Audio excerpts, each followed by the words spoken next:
우리는 이 룻기를 보면서 그 사사시대, 아무랬다 말하는 그 시대, 이 거친 남성들이 이 횡포를 가했던 그 시대, 하나님께서는 이 단단한 껍질 속에 숨겨있는 가녀린 여인들을 들추어내신 것을 우리가 봅니다. 그 누구에도 사실 주목받지 못했던 비운의 여주인공들을 우리가 보죠. 그들은 세상에서 버려지고 찢겨진 인생들입니다. 삶이 친근하기보단 죽음이 더 친근하게 여겨졌던 그런 인생들이죠. 자, 그런데 놀라운 건요, 하나님이 이런 재료를 들여다가 위대한 작품을 쓰셨다는 사실이에요. 우리 하나님만큼이나 탁월하게 하나님의 구속의 대서사시를 쓰시는 분이 없는데, 그분은요, 세상에서 보기에 잘나 보이고 성공해 보이고 좋아 보이는 그런 사람들이 아니라 오히려 후미진 곳에서 버려진 듯한 인생들을 들여다가 멋지게 하나님의 구원의 역사의 주인공들로 발탁하시는 그런 하나님을 우리가 룻기를 통해서 보고 있습니다. 그러니까 룻기를 읽는 독자들이라면, 이 말씀을 듣는 성도들이라면 누구도 예외가 아니다라는 걸 말씀하시는 거예요. 봐라, 여기 나오미도 들었었고 룻도 들었은 하나님께서 내가 그런 존재이지 않느냐라고 말씀하시면서 누구도 이 희망에서 예외이지 않다라는 걸 말씀하시는 거죠. 우리는 룻기의 첫 시작부터 이 막장, 더 캐낼 그 다음 단계가 없는 인생의 막장의 그 슬픈 노래들이 연이어지는 것을 들었습니다. 그것이 어쩌면 우리에게 익숙한 땅의 노래들이죠. 잔칫집에 흥겨운 가락 몇 소절 부르다가 마지막엔 장송곡을 부르며 이 세상을 떠나는 게 죄인인 인생들의 운명인 것을 봅니다. 그리고 이름값 못하는 삶을 우리는 사실 많이 살잖아요. 부모가 할머니, 할아버지들이 참 좋은 이름들을 지어주셨는데 그 이름값도 제대로 못하며 사는 것이 우리의 삶이죠. 근데 나오미도 사실 그랬습니다. 얼마나 예쁜 이름이에요. 즐거움과 희락과 기쁨인데 그 이름과는 정반대인 인생의 스토리를 자신이 쓰게 되니 얼마나 그 인생이 쓰고 쓴 참패의 연속이었는지 모릅니다. 근데 하나님께서 이 나오미를 발탁하셔서 이제 단조풍의 아주 음울한 노래가 이제 어떻게 나오미의 인생을 통해서 이 장조곡에 우리 브라가 찬양대가 흥겹게 부르니 성령의 찬양과 같은 그런 흥겨운 노래로 바꿔가시는가를 이제 우리가 보게 되는 거예요. 어디서부터 그 단초가 되었을까요? 슬픔의 이 메들리가 잠시 쉼표를 찍게 된 그것은 바로 바람결에 들려온 풍문으로 전해온 이 소식, 여호와께서 자기 백성들을 돌보셨다, 여호와께서 드디어 그들에게 양식을 주셨다, 문 닫았던 베들레헴 떡집에 다시 문이 열렸다, 이 소식을 들은 거죠. 자, 고향 땅 아비집을 떠났던 탕자처럼 나오미도 이제 그전에는 고향 땅 등지고 하늘 아버지 품 떠난 탕녀였습니다. 그런데 이 풍문에 실려 들려온 아버지의 음성이 소리 없이 집 떠난 딸을 부르는 거예요. 어서 돌아오렴, 어서 돌아오렴. 네. 하나님 때때로 그렇게 상황과 환경을 통하여 말씀하십니다. 사람들과의 관계 속에 우리가 되어지는 일들 속에 하나님 소리 없이 말씀을 하시죠. 근데 그것은 너무나 또렷하게 들리는 거예요. 어서 돌아오렴. 인생의 신호등이 켜질 때 하나님 말씀하시는 거예요. 적신호를 통해 좀 멈춰서렴. 청신호를 켜주시면서 용기를 내고 앞으로 더 가려무나. 이렇게 상황과 환경을 통하여 하나님은 말씀하십니다. 자, 그래서 고통의 밑바닥에서는 듣지 못했던 소리, 그리고 암흑 속에 빠진 인생에게는 보이지 않는 길이 이제 살며시 드러나기 시작한 거예요. 하나님뿐만 아니라 나오미를 부르는 이 방식이 오늘도 우리에게 그대로 적용되는 것을 가르쳐 주시죠. 그래서 우리는 믿음의 눈을 뜨고 예배당 안에서 들려지는 말씀뿐만 아니라 우리의 살아가는 삶의 도처에서 하나님께서 말씀하시는 것을 믿음으로 듣는 것이죠. 창조자의 손길 안에 이 모든 것은 하나님의 작품이고, 하나님께서는 떨어지는 낙엽 한 이파리 속에서도 하나님께서 우리에게 말씀하실 수 있는 분이란 그 믿음의 가능성을 두고 살아가게 되면요, 우리의 삶의 곳곳에서 하나님의 말씀에 귀 기울이는, 그래서 하나님의 인도를 경험하는 삶을 살게 될 줄 믿습니다. 이제 10여 년 전 떠나온 고향집으로 돌아가는 그 귀로에서 이 세 여인은 갈림길을 경험하게 되죠. 선택의 갈림길. 나오미, 오르바, 룻, 이 세 여인에게 그전까지는 상황과 시대가 닫아놓았던, 운명이 닫아놓았던 그 문이 열렸고, 이제 그 앞에 펼쳐진 길을 걸어가는 거예요. 근데 얼마 걸지 않아서 여러 가지 갈림길이 이르게 된 것이죠. 그 선택의 기로 앞에 서자 어쩔 수 없이 한 운명 공동체라 여기며 세 여인이 같이 걸어왔던 행보를 멈추고, 이제 나오미는 딸 같은 자부들에게 줄 수 있는 마지막 사랑이라 여겼던 그 사랑을 건넵니다. 그 사랑은 어떻게 표현됐죠? 떼어내는 사랑으로. 더 이상 우리 같이 가도 희망은 없다. 너나 나나 지금 앞날이 창창한 너희들 내가 데려가는 것은 사지로 끌고 가는 것밖에 안 된다. 이제 나를 떠나가렴. 너희 고향으로 돌아가라.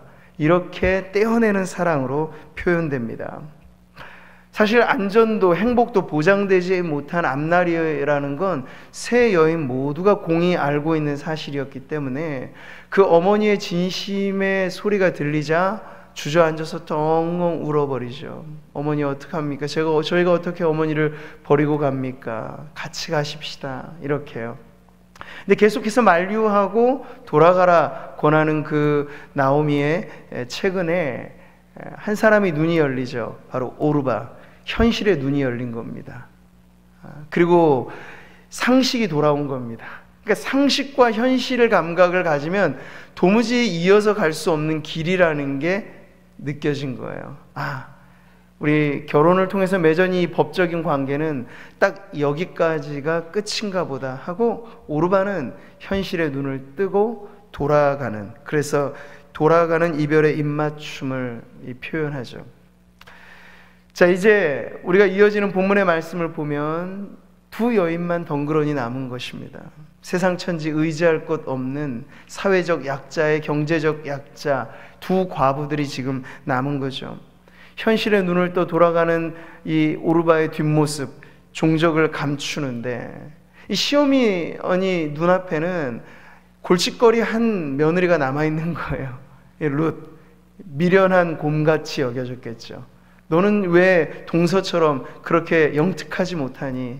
지금이 기회고, 그래 네 사랑은 내가 안다만 이제 우리는 헤어져야 될 시간이다. 앞날이 보장되어 있지 않다. 네, 그렇게 하는데 오히려 룻은 더 확고하게 망부석처럼 굳어져 버립니다. 그리고 그뿐 아니라 시어머니를 꽉 붙잡죠. 붙쫓는 사랑으로 말이에요. 지난 시간에 이 붙쫓는 사랑 말씀을 드리니까 어떤 목사님이 아주 그 목장 이야기를 들려주시는데 적용을 잘 하셨더라고요. 그 목자 이렇게 한 해 지나가고 하시면 사실 이제 뭐 여러 가지 어려운 시간들도 있고, 우리 계속 가야 될까 말아야 될까 막 고민도 되고 그러시잖아요. 여러 부서에서도 그러실 텐데, 근데 말씀을 딱 듣고 그렇게 적용하시면, 내가 어디 가겠습니까? 목자님을 붙쫓는 사랑으로 따라가겠습니다. 네, 충성을 막 다짐하고 서약을 했다는 얘기를 듣고 재밌어 했는데요. 지금 룻은요, 그렇게 오히려 더 착 달라붙는 근성을 보여주고 있죠. 이 룻의 붙쫓는 사랑 앞에 현실의 문제, 미래의 염려 다 사라지게 되는 거죠. 만약 우리나라 조선시대 같았더라면 연료문을 세워줘도 모자랄 효부 아니에요? 그렇지만 나오미 입장에서는 여전히 처치곤란인 거예요. 나오미의 인생이 그만큼 바닥을 치고 더 희망이라고 하는 건 눈꽃만큼도 찾아볼 수 없는, 여지가 없는 그러한 삶으로 치달았기 때문에 룻의 이런 붙쫓는 사랑이 오히려 버거웠을 뿐입니다. 자, 이렇게 오늘 말씀, 고향으로 돌아가는 길에 남아있는 두 여인, 대화를 우리들에게 들려줍니다. 15절부터 18절까지 내용이 바로 그 장면이죠. 그러니까 나오미 보기엔 여전히 곰 같은 며느리 이 룻이 지금 혹시나 연료가 되려는 건 아닐까, 오히려 더 걱정이 되어서 더 적극적으로 룻을 떼어내려고 합니다. 앞서 말씀드린 것처럼, 야, 너는 왜 동서처럼 현실 감각이 이렇게 없니? 지금이 기회다. 너 지금 떠나가면 나 원망하지 않을 거야. 너 더 나 따라오면 네가 원망할 일만 남았다. 이렇게 계속해서 채근을 하죠. 자, 우리는 근데 이 9절, 15절에서 야, 네 동서를 봐라. 그가 백성과 그 다음에 나오는 말이 의미심장한 거예요. 그의 신들에게로 돌아갔지 않니? 이 나오미의 말. 그러니까 지금 룻기의 저자는 오르바의 선택이, 그 결정이 어떤 의미가 있는가를 우리들에게 살짝 내비치는 거죠. 물론 룻기의 이 기록 안에는 어떤 인물도 사실 노골적인 악인이 등장하지는 않아요. 다 그 시대에 없이 살고 깨어진 인생들이 보여주는 처절한 몸짓이었다고 보여주는 거죠. 하지만 그러면서도 이 오르바의 선택이 아쉬웠던 것, 그리고 오르바의 선택 이후에 그 여인의 종족을 우리가 찾아볼 수 없었던 것의 힌트가 바로 여기 있는 거예요. 그의 신들에게로 돌아갔다. 자, 성경을 보면 이것이 오르바와 룻 두 여인을 갈라놓는 그런 운명적인 선택이었다는 걸 보여주고 있죠. 그래서 여전히 오늘 우리도 살아가는 삶 속에서 크고 작은 선택을 하는 그러한 결정들을 할 때 매우 조심해야 할 것을 일러주는 겁니다. 우리 역시도 목구멍이 포도청이라서 강압적으로 우리의 삶의 현실의 문제가 우리를 끌어당길 때 우리는 선택을 하지 않을 수 없는 그러한 길에 서게 됩니다. 자, 그런데 그 선택이 표면적으로는 돈 문제고 사람의 문제고 그리고 현실의 문제로 보여지지만요, 믿음의 백성들에겐 그 이면의 의미들은 언제나 남아있는 거예요. 그 현실 이면에 이것이 과연 신앙적인 선택인가, 이것이 과연 하나님 앞에 올바른 결정인가에 대한 문제는 세상 사람들은 모르는, 우리만 아는 그러한 중요한 기준이 여전히 우리 앞에 있다는 거죠. 근데 현실 문제로 우리는 교회에 같이 교우들로 서로 부대껴 안고 동거하며 아름다운 신앙생활을 하다가 언젠가부터 자취를 감춘 그러한 동료들을 적지 않게 보게 됩니다. 그분들에게 물어보면 다들 하나같이 현실의 문제를 이야기하죠. 핑계 없는 무덤은 없고 집 떠난 자식에게도 다 저마다의 이유는 있는 것이니까요. 그런데 결국 그 이유가 하나님을 떠나게 되는 결정, 몸된 교회를 떠나게 되는 결정이 되었을 때는 오르바의 선택과 크게 다르지 않은 결정이 된다는 걸 보게 되는 거죠. 세상의 신들은 아주 종류가 많습니다. 오늘의 유행하는 신들은 물신이죠. 황금 만능 시대니까요. 물질주의 시대니까요. 물신의 우상 앞에 고개를 숙이고 무릎을 꿇는 그런 결정을 하고 돌아가는, 자아를 숭배하는 또 다른 우상 앞에 자신을 내어주는 결정을 하게 되는 경우를 우리는 많이 봅니다. 그래서 조심해야 되죠. 작은 문제 하나라도 그것이 하나님과의 관계에 어떤 영향을 주는 결정이라면 이건 아주 조심해야 될 선택이에요. 그 덕분에 내가 조금 더 많은 소득을 얻는다.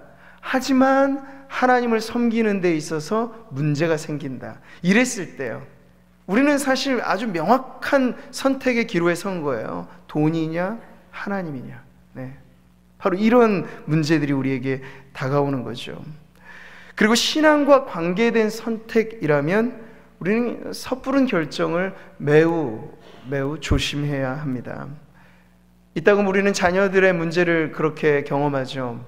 공부 이후로 이제 입시 얼마 남지 않은 이런 시기에 잠시 엄마 내가 중요한 시험도 앞두고 있으니까 너무 이렇게 밀어붙이지 말고 제대로 좀 공부 열심히 하다가 다시 돌아올 거예요. 꼭 주일 학교 예배만 예배인가요? 엄마 따라서 대예배 다녀도 되지 않아요? 뭐 이런 식의 이유들을 타협안을 제시할 때가 있죠. 부모 마음에 그 요청도 딱하게 들리면 아유 뭐 저러다 말겠지, 잠깐이면 다시 돌아올 거야.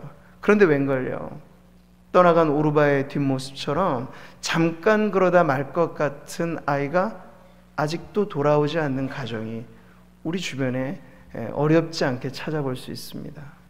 그 미세한 균열, 그 처음에 작은 선택을 하나님이냐 세상이냐, 하나님이냐 돈이냐, 이런 명확한 기준 앞에 어렵고 힘들어도 하나님을 붙잡는 믿음의 선택을 하게 되면요, 그 이후에 우리의 종족은 계속 믿음의 역사가 쓰여지는 것입니다. 근데 그 반대는요, 자취가 사라지게 되는, 그래서 언제 다시 돌아올지 모를 기약 없는 방황을 시작할 수도 있다는 사실이죠. 오르바의 뒷모습이 우리에게 가르쳐주는 바가 바로 그것입니다. 사랑하는 성도 여러분, 그래서 우리는 선택에 직면한 매 순간순간마다 우선순위, 이것을 매우 중요하게 사수해야 합니다. 우리 지난 금철에도 그렇게 함께 나누었죠. 이 과부 여인에게 엘리야 선지자 참 너무나 힘든 요청을 하는 거예요. 이제 이거 먹고 다음은 죽을 일밖에 안 남은 그 과부에게 그것 먼저 나한테 바쳐라. 근데 엘리야의 요청은 인간 엘리야라고 하는 사람이 한 말이지만 하나님이 그 과부에게 대한 도전으로 들릴 때 바로 신앙적인 도전이 되는 것이죠. 먼저 해야 할 일이 무엇인가를 도전한 것이에요. 예수님께서도 마찬가지로 말씀하셨죠. 무엇을 먹느냐, 마시느냐, 사느냐에 대한 문제 가지고 기도하지 마라. 그건 다 이방인들이 구하는 것이고 너희는 먼저 하나님의 나라와 하나님의 의를 구하라고 하는 기도의 자리에 있어서도 분명한 우선순위를 가르쳐 주셨습니다. 그래서 신앙의 문제는 결코 제2순위로 밀려서는 안 된다는 사실을 배우게 되는 거죠.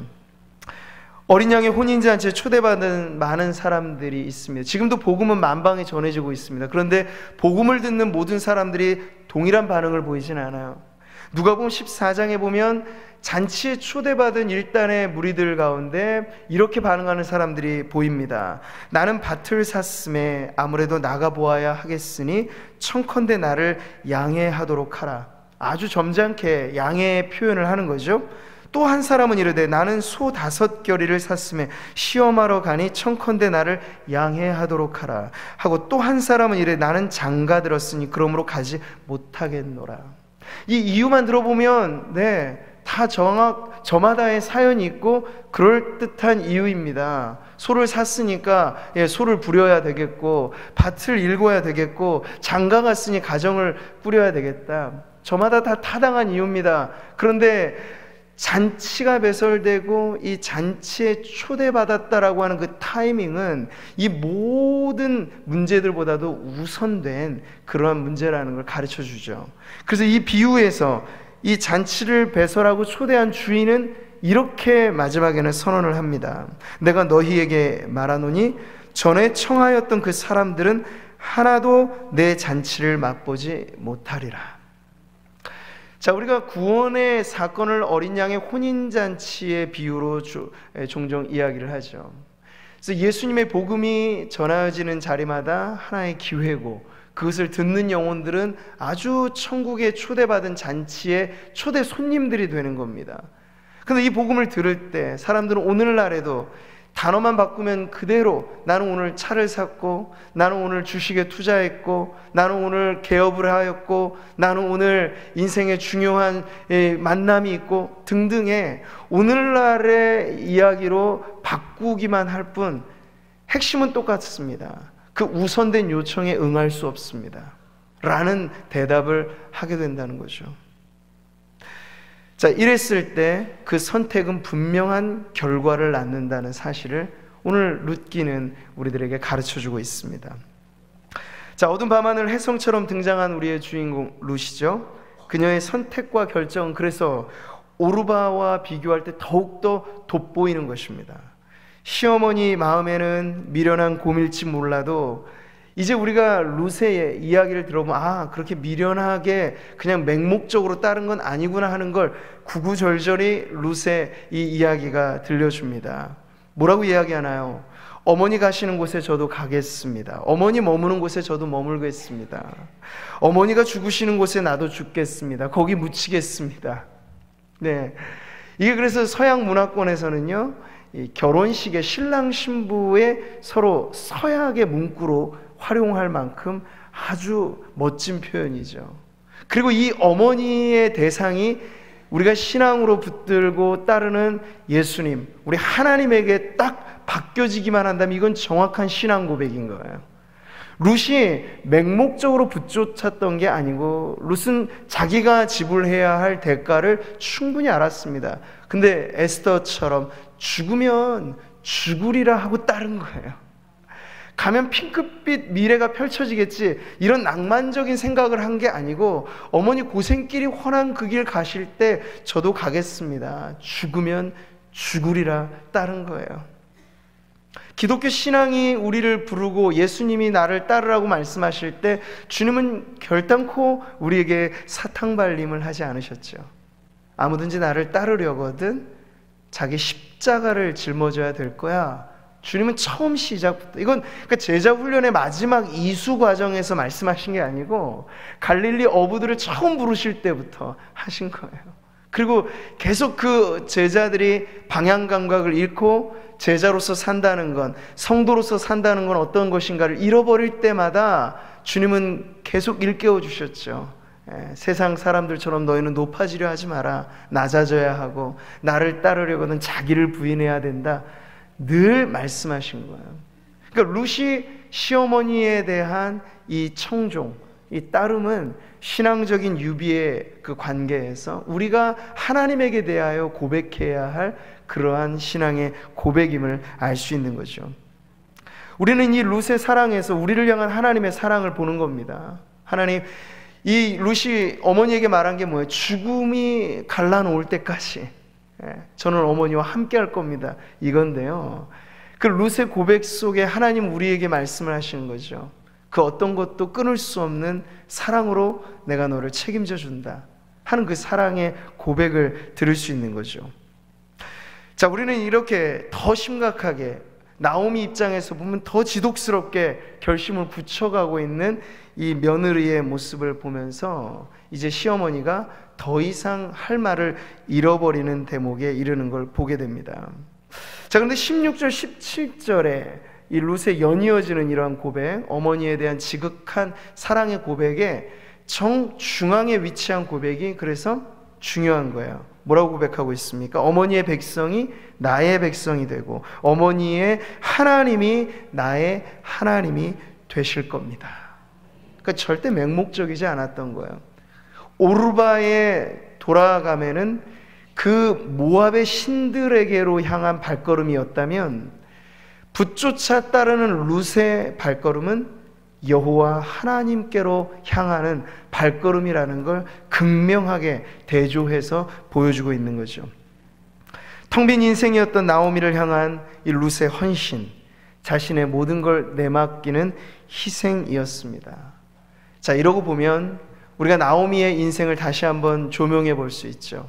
10년의 세월 가진 것 다 잃어버리고 자식 남편 다 떠나버리고 텅 비어버린 인생, 남은 것 없는 인생, 내 인생은 실패작, 이렇게 말하는 게 나오미의 18번의 노래였거든요. 그런데 그 나오미 곁에 찰싹 달라붙어 있는 이 룻을 보니까 나오미의 인생이 아직 실패한 것은 아니구나 하는 걸 보게 되는 거죠. 만약에 이 나오미가 하나님을 믿노라고 하면서 못된 시어머니 역할만 했다고 해보세요. 룻이 이렇게 붙조차 딸을 마음을 가질 수나 있었을까? 아니죠. 조금만 어려워도 경제상 형편만 궁핍해져도 바로 고무신 거꾸로 신었을 겁니다. 근데 남편 떠나고 이제는 돌아갈 자유까지 얻었음에도 불구하고 어머니를 따랐다는 건 그 나오미가 그 10년의 세월 이방 여인 룻과 오르바에게 보였던 그의 신앙과 삶이 그리 형편없지 않았다는 걸 가르쳐주는 대목이죠.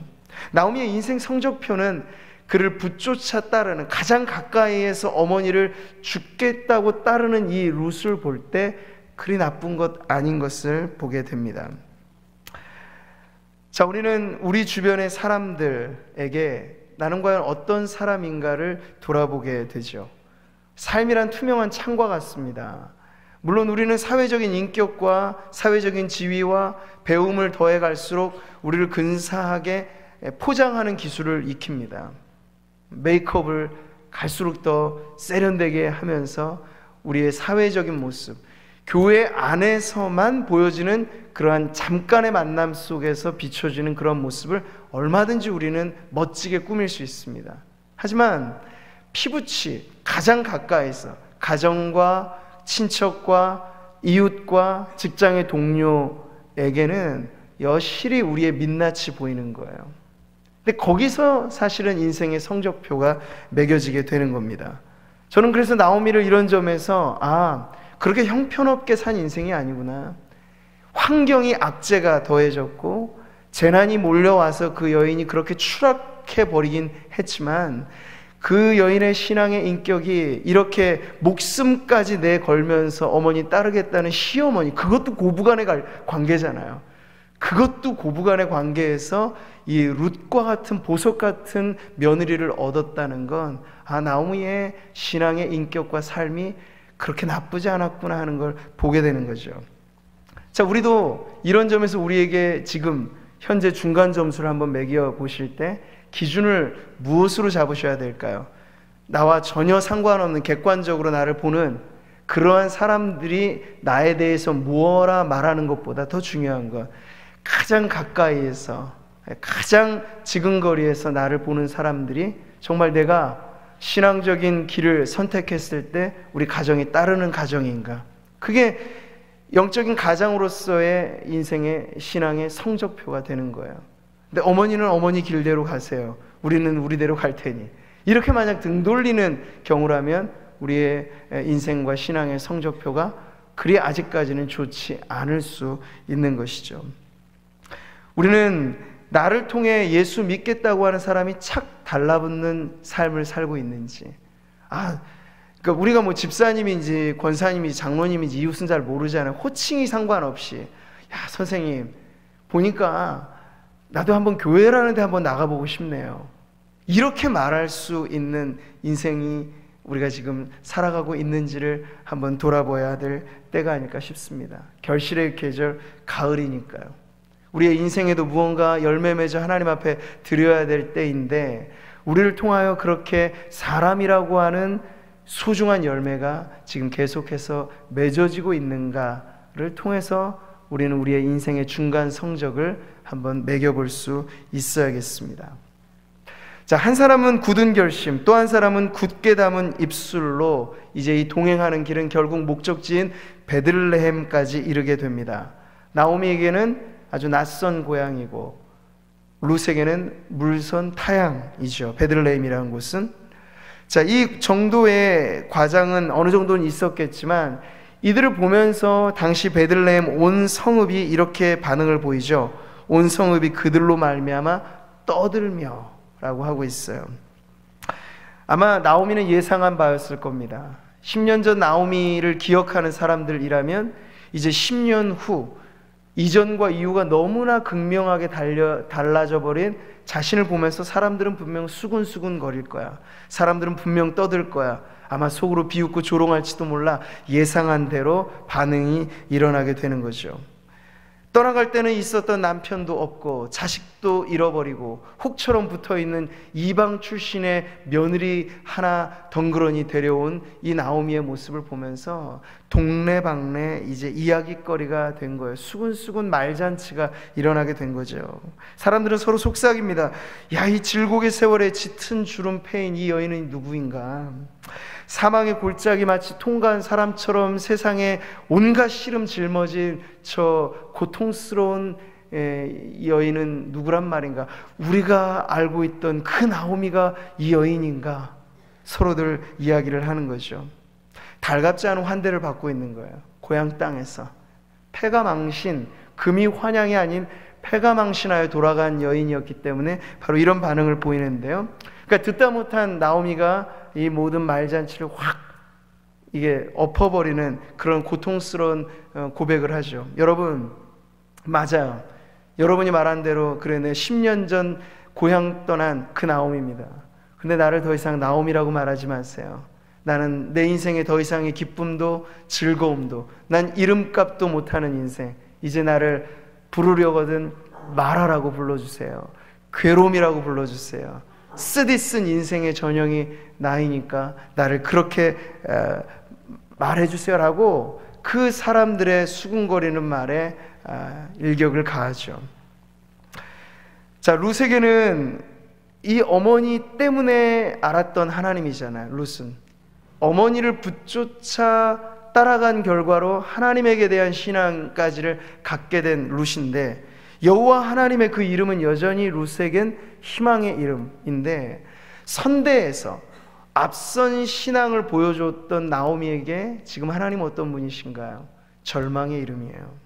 지금 반복되어지는 나오미의 신세 한탄은 그걸 말해주죠. 21절에도 여호와께서 나를 징벌하셨고 전능자가 나를 괴롭게 하셨다. 이건 며느리들에게 앞서 한 말에도 동일하죠. 13절에 여호와의 손이 나를 치셨다.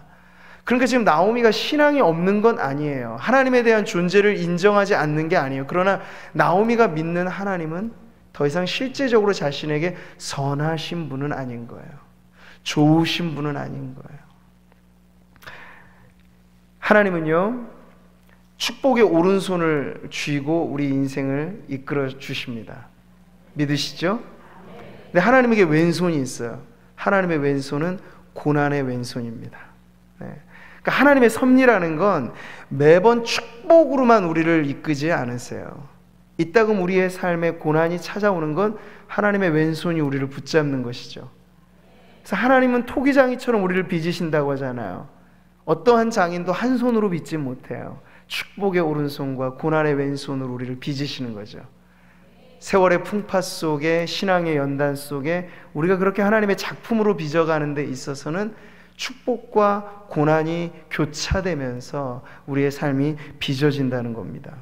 그런데 인생의 밑바닥까지 내려간 나오미는요, 10년간 무슨 경험만 한 거예요? 고난의 왼손이 하나님, 그 손이 자신을 쥐고 흔드는 것만 경험하게 된 거예요. 그 이전까지 인생의 볕들을 날 경험했을 땐 축복의 하나님을 믿었거든요. 근데 고난이 너무 오래 가다 보니 인생으로 느끼는 10년의 세월의 그 체감이라고 하는 건 상당히 길 수 있죠. 근데 그 긴 세월을 고난에 담금질되다 보니까 하나님에 대한 믿음의 고백이 왜곡되고 변질되고 어두워진 거죠. 하나님 믿어요. 그런데 하나님은 저주하시는 하나님, 내가 조금만 잘못하면 엄벌하시는 하나님, 그런 하나님으로 이제 마음속에 각인되어져 버린 거죠. 나오미가 그렇게 말하잖아요. 여러분, 하나님은 내가 풍족하게 출발한 인생 샘을 내셨는지 텅 비게 만드셨습니다. 이방 땅 향해 떠난 내 가족들 다 거둬가 버리셨습니다. 나의 하나님은 그런 하나님이다. 인생의 실패담을 통해서 하나님을 지금 말하고 있는 거죠. 나오미에게 있어서 하나님의 사랑이라고 하는 건 멀리 멀리 느껴지는 거예요.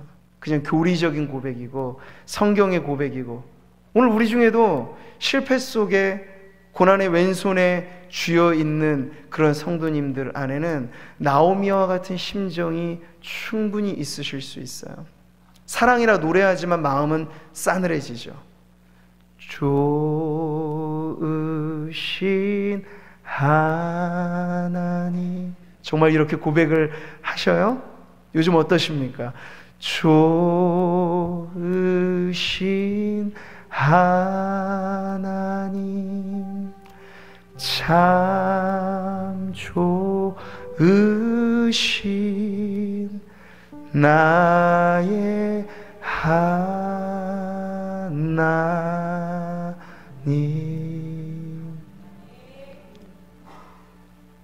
우리에게 뭔가 벼락 같은 횡재라고 여겨질 만한 인생의 짠하고 볕들 날에는 이 찬양이 120% 공감되어서 불려지죠. 그러나 우리가 작은 고난이라도 그 고난의 강에 발을 살짝만 담궈도 이 고백이 영 내 마음을 실는 고백이 안 되는 거예요. 좋으신 하나님, 웬걸요? 하나님 정말 이러시기에요? 하나님 앞에 좀 따지고 싶은 마음이 드는 거죠. 우리 입술의 고백과 마음의 상태가 괴리되는 그러한 신앙의 여정이 누구에게나 있을 수 있다는 거예요. 나오미를 보면서 우리는 우리 자신을 그렇게 비춰보는 거죠. 오늘 본문에 나오는 우리는 이 나오미와 룻, 너무나 대조적인 두 여인의 신앙의 고백을 보는 겁니다. 그래서 혹독한 시련은 둘 모두가 같이 경험했습니다. 근데 그 시련을 통해서 한 여인은 그 시련을 통과하면서 빛난 믿음을 갖게 되었는데요, 또 다른 여인은 그 시련 속에서 깨진 믿음을 갖고 있는 거예요. 그러니 고난과 역경과 시련이라고 하는 건 그 자체가 우리를 빛나게 만들진 않습니다. 똑같은 성도의 삶에 찾아오는 고난의 그러한 역풍이 올 때 어떤 성도는 일어서는 반면 어떤 성도는 주저앉습니다. 왜 이런 차이가 생기는 줄 아세요? 고난을 어떻게 받아들이는가가 결국엔 믿음의 문제고, 시련을 어떻게 해석하는가가 신앙의 문제인데, 평상시 고난과 시련이 없을 때에 신앙을 잘 준비하여서 반석 위에 굳건하게 세워놓는 그러한 믿음의 백성들에게는 예수님께서 산상수훈의 마지막 대목에서 반석 위에 지은 집과 모래 위에 지은 집을 대조해 주시잖아요. 그랬을 때 집이라고 하는 외형은 똑같았고 그 집에 불어온 비바람도 똑같았습니다. 그런데 비바람이 불어오자 그 이후의 결과가 천연지차로 틀려지게 되는 거죠. 마찬가지입니다. 고난이 우리 모두에게 올 수 있어요. 경제적인 찬바람이 우리에게 불어올 수 있고, 육체의 가시가 우리에게 꽂혀질 수 있고, 그런데 그것이 우리에게 있어서 선하신 하나님을 고백하는데 전혀 문제가 되지 않는 신앙으로 우리가 준비되어 있으면 고난은 오히려 디딤돌이 됩니다. 고난을 통해서 우리는 더 깊은 신앙으로 하나님 앞에 나아가게 됩니다. 시편의 고백처럼 고난당함이 내게 유익이라고 말할 수 있습니다. 더 단단해집니다.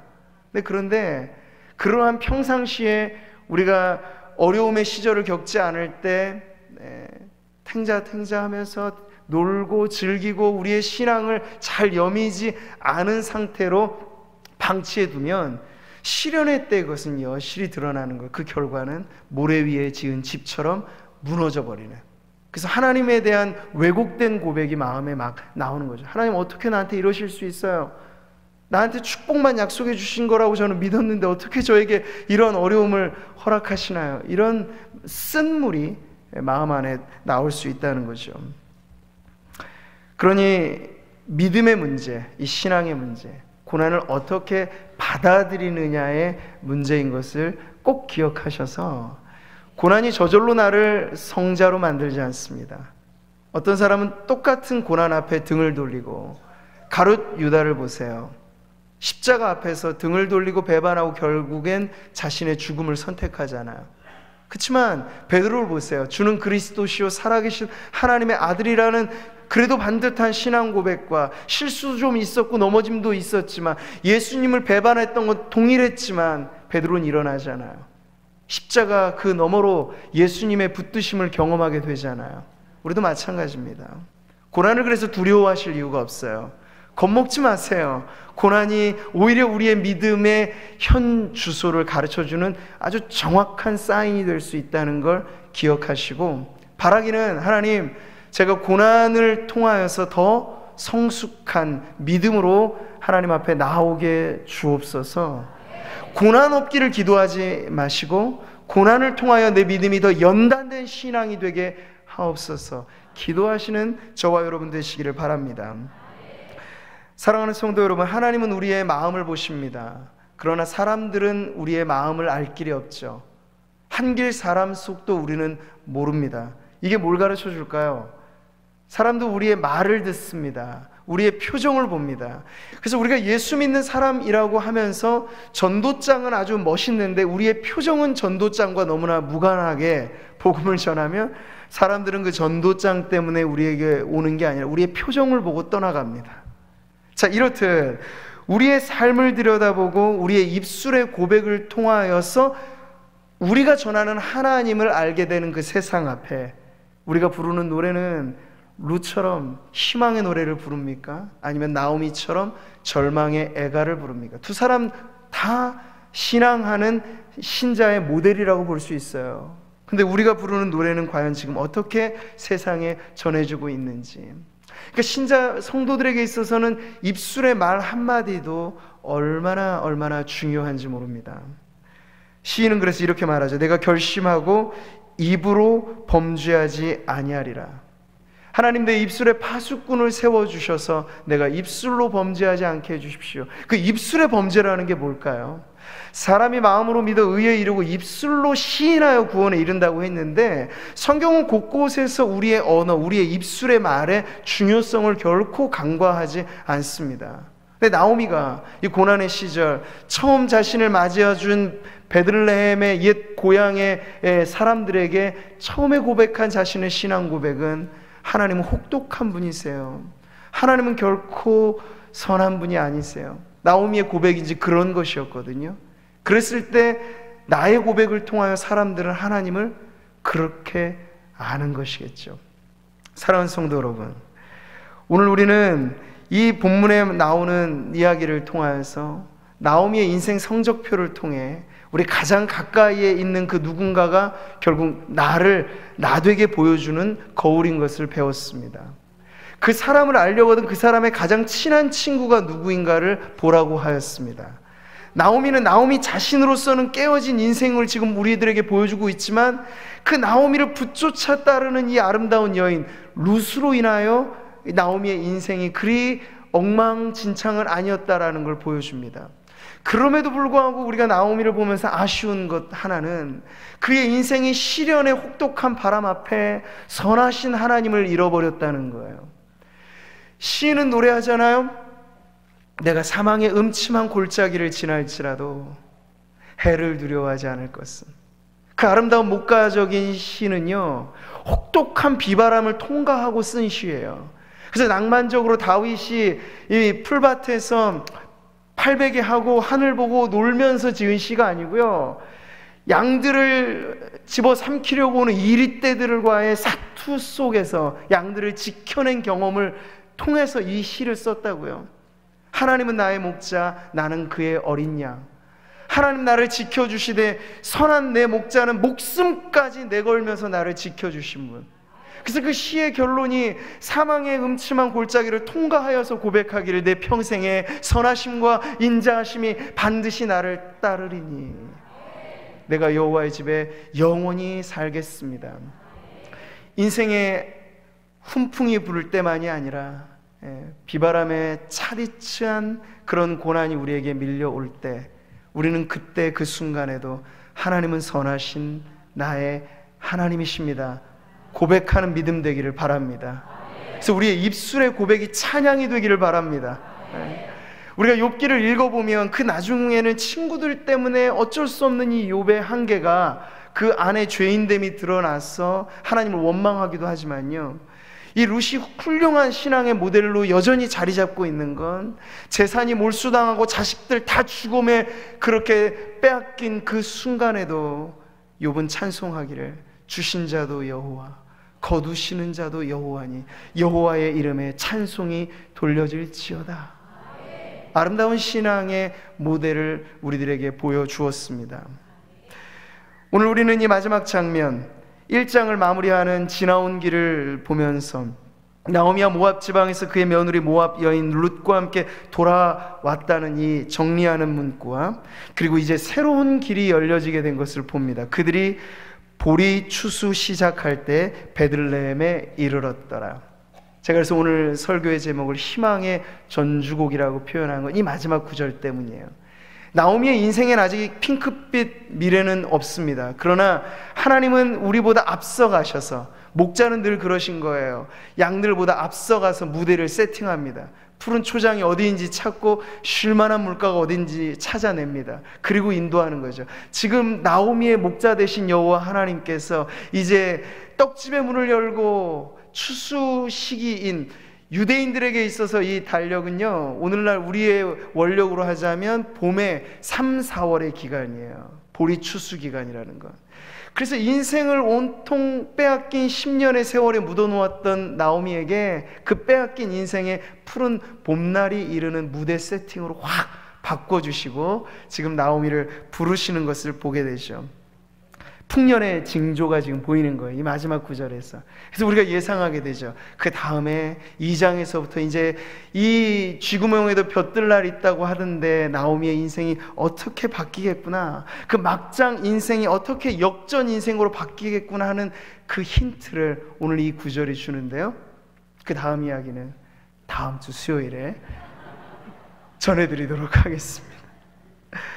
오늘 말씀을 마무리하면서 러시아 대문호 인 푸시킨의 유명한 시를 한번 들려드리죠. 삶이 그대를 속일지라도, 삶이 그대를 속일지라도 슬퍼하거나 노하지 말라. 슬픈 날들을 견디면 기쁨의 날이 오고야 말리니. 물론 신앙시는 아니지만요, 우리가 믿음으로 이러한 시를 읽어내면요, 오늘 나오미의 노래같이 삶이 우리 자신을 속일 때 얼마나 많아요. 기대하는 것과는 정반대의 삶이 우리에게 펼쳐질 때 얼마나 많습니까? 그 삶에 지친 우리들에게 오늘 하나님은 룻기의 말씀을 통하여서 다시 한번 하나님은 여전히 선하신 분이다, 우리 앞서 우리의 인생의 무대를 지금 설계하고 계신 하나님은 결국에 이르러선 우리의 인생의 마지막 선 너머로 펼쳐질 그 무대는 무엇입니까? 새하늘과 새 땅을 예비하고 계신 거예요. 우리 하나님께서 우리에게 허락해 주시는 이 사역을 살아가는 짧은 이 구간 동안에 때로 시련이 오더라도 슬퍼하거나 노하지 마세요. 하나님의 선하심을 불신하지 마세요.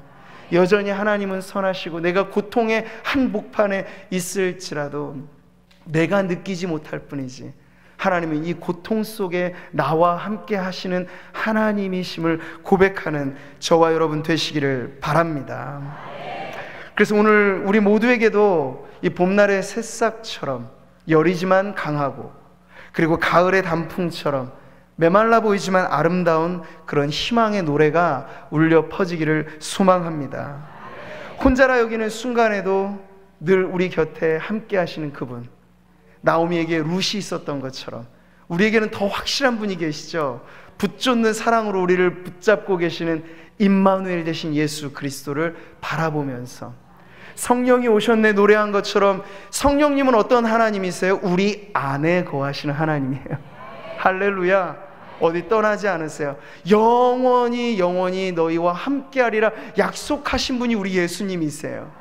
그러니 주님을 멀리서 찾지 마세요. 믿음의 고백, 내 안에 이미 들어와 계신 주님은 내 안에, 나는 주님 안에. 마치 결혼에 서약을 할 때 검은 머리 팥불이 될 때까지, 죽음이 우리를 갈라놓을 때까지 룻이 고백한 그 신앙의 고백은 하나님이 우리에게 들려주시는 사랑의 노래로 우리에게 들려주는 것이요, 결코 너를 떠나지 않을 거다, 영원토록 너와 함께할 거다 말씀하시면서 지금 우리 곁에, 지금 우리 안에 거하시는 그 하나님 손 붙잡고 희망의 노래를 부르는 저와 여러분 되시기를 주님의 이름으로 축복합니다. 자, 오늘 말씀을 우리의 마음에 새기면서 같이 한번 이 찬양 부르고 기도하겠습니다.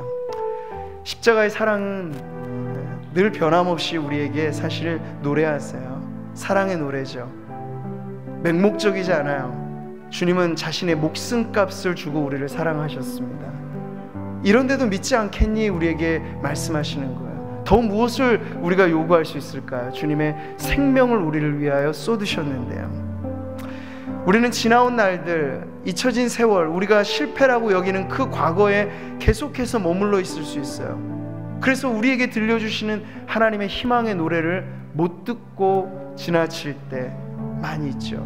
근데 하나님 우리에게 말씀하세요. 지나간 날들을 오히려 하나님은 기억하지 않으시고, 우리 죄에 대하여 우리가 예수님에게 몽땅 이 죄 문제를 고백했을 때 동이 서에서 먼 것 같이 우리의 죄를 옮기시겠다고 하셨어요.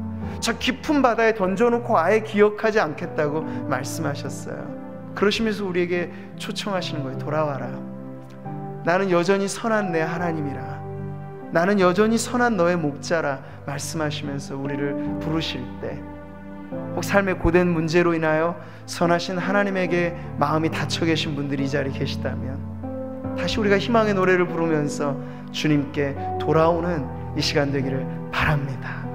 우리 같이 찬양하도록 하죠.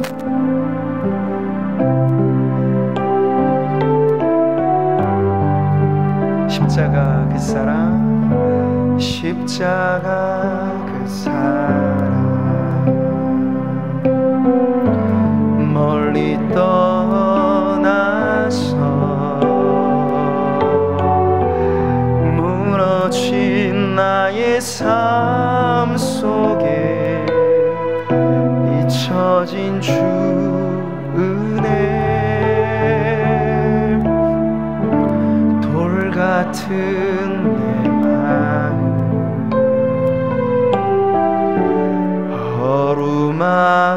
어루만지사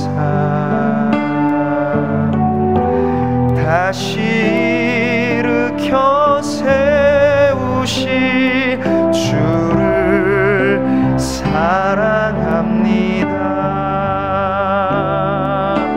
주 나를 보호하시고 날 끄시리. 나는 고 외롭고 존귀한 주님의 자녀라. 주 나를 보호하시고 날 붙드시리. 나는 고 외롭고 존귀한 주의 자녀라. 지나간 일들을 기억하지 않으세요? 기억하지 않고 이전에 행한 모든 일 생각지 않으리. 사막의 강물과 길을 내시는 분, 주님은 오늘도 우리의 새 일을 행하십니다. 내 안에 새 일 행하실 주만 바라보리라. 할렐루야. 주 나를 보호하시고 날 붙드시리. 나는 고 외롭고 존귀한 주님의 자녀라. 주 나를 보호하시고 날 이끄시리. 나는 고 외롭고 존귀한 주. 자, 우리 이 시간 그 선하신 하나님에 대한 우리의 믿음을 고백하면 좋겠습니다. 주 나를 보호하시고 날 붙드시리. 나는 고 외롭고 존귀한 주님의 자녀라.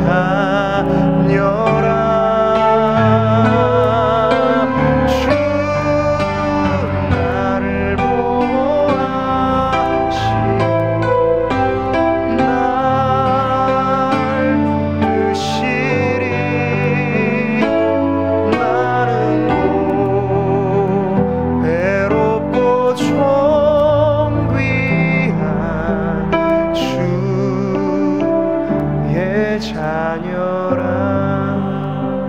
사랑하는 성도 여러분, 이 시간 가만히 한번 두 눈을 감고 지나온 우리의 인생을 되돌아보세요. 하나님 한 번도 실패하신 적 없이 우리를 이끌어 오셨습니다. 고난이 없지 않아요. 나오미처럼 내 인생을 말하라고 불러주세요 라고 고백하고 싶을 만큼 지금 인생의 쓰디쓴 참패를 경험하실 수 있어요. 그러나 우리는 여전히 믿습니다. 네, 하나님 이때도 선하신 목자로 나와 함께 하신다는 사실 말이죠. 하나님은 축복의 오른손과 고난의 왼손으로 우리를 붙잡고 빚으십니다. 고난에 당금질 당한 그 시절에도 하나님은 우리를 떠나지 않으시고요, 고난만이 만들어낼 수 있는 걸작품으로 우리를 빚으시고 계세요. 그러니 하나님을 믿으십시오. 여전히 선하신 하나님을 붙잡으시기 바라요. 그래서 이 고난 속에서도 희망을 노래하는 믿음이 우리 안에 있게 해달라고 기도하시면서, 하나님 내 인생에 다시 한번 하나님께서 곳곳에서 보여주시는 이 환경과 관계와 이 모든 속에서 희망의 노래를 부르게 하여 주시옵소서. 내 선하신 목자의 손을 붙잡고 승리하는 발걸음 되게 하여 주시옵소서. 우리 그렇게 한번 주님의 이름 부르며 간절히 기도하겠습니다. 주여. 할렐루야. 하나님 아버지 감사합니다. 오늘 아버지 하나님 희망의 전주곡을 우리가 룻기를 통하여 봅니다. 닫혔던 베들레헴에 하나님 문이 열리고 하나님 빼앗긴 봄날이 다시 돌아오는 아버지 하나님 그런 인생의 변화를 보면서 질곡의 우리의 인생이 여전히 아버지 하나님 고통과 아픔과 시련과 역경이 있긴 하지만 하나님의 때로는 사망이라 여겨질 만한 음침한 골짜기를 통과할 때도 있지만 내 선하신 목자는 여전히 나와 함께 하시고 주님의 지팡이와 막대기는 나를 안위하시고 원수들의 목전에서 내게 상을 차려주시는 그 선하심이 내 평생에 나와 함께 하심을 하나님 아버지 믿습니다. 하나님 이러한 믿음의 고백으로 우리 사랑하는 성도들 꿋꿋이 승리하게 하여 주시옵소서. 시련의 바람 앞에 더 다져진 믿음으로 나아가게 하여 주시고 시련을 통과하여 더 멋진 믿음으로 주님 앞에 빚어지게 하여 주셔서 하나님 우리의 인생의 집이 반석 위에 세워진 집 되게 하여 주시고 고난의 바람이 우리에게 불어오더라도 무너지지 않는 아름다운 아버지 하나님의 집으로 세워져서 주님과 근거하는 기쁨이 아버지 하나님이여 넘쳐나는 우리 모든 성도들 되게 하여 주시옵소서. 선하신 목자 되신 우리 하나님 아버지 감사합니다. 우리가 세상을 보고 사람만 보면 흔들릴 때 너무나 많습니다. 가을바람에도 떨어지는 낙엽처럼 우리의 마음이 떨어질 때가 너무나 많습니다. 그러나 선하신 하나님을 다시 바라보니 주님은 여전히 우리를 향한 희망의 노래를 부르시는 분, 절망하지 말라고 우리에게 말씀하시는 분, 내가 너와 함께한다고 말씀하시는 분, 사망의 음침한 골짜기 한복판에도 우리를 버리지 아니하시는 분으로 우리에게 말씀하실 때 다시 한번 우리 사랑하는 성도들 믿음을 여미고 주님 앞에 나아가게 하여 주옵소서. 우리가 주님이 불러주시듯 우리도 주님을 향하여 소망의 노래를 부르기 원합니다. 하나님께 가까이함이 언제나 우리의 복이라 말하게 하여 주시고 고난이 내게 유익이라고 노래하게 하시고 하나님은 내게 대하여 어떤 것 하나도 실패한 일, 실수한 일 없다고 고백하면서 세상을 향하여 선하신 하나님을 간증하며 노래하는 우리 모든 성도들 되게 하여 주시옵소서. 오래지 않을 것입니다. 우리의 인생에 불어오는 역풍과 어려움의 때가 곧 지나갈 것입니다. 그때까지 하나님 우리가 믿음으로 이겨내는 승리하는 우리 하나님 백성 되게 하여 주시옵소서. 오늘도 예배하는 자리에 우리 사랑하는 성도들 귀한 예물로 주님 앞에 감사를 고백하고 우리의 신앙을 고백하고 우리의 기도를 주님 앞에 올려드리오니 주님 이 예물 받아주셔서 경제의 어려움들에 주님의 도우심을 경험하게 하여 주옵시고 인생에 막힌 문들로 좌절한 성도들에게 그 문을 열어주시옵소서. 취업의 문을 열어주시고 직장의 문을 열어주시고 사업의 문을 열어주시옵소서. 우리 자녀들의 앞날의 문을 열어주시옵소서. 그래서 하나님의 도우심을 실제하는 하나님의 역사를 우리의 삶에 경험하는 우리 모든 성도들 되게 하여 주시기를 간절히 바라오며 살아계신 예수님의 이름으로 기도하옵나이다. 아멘. 이제는 우리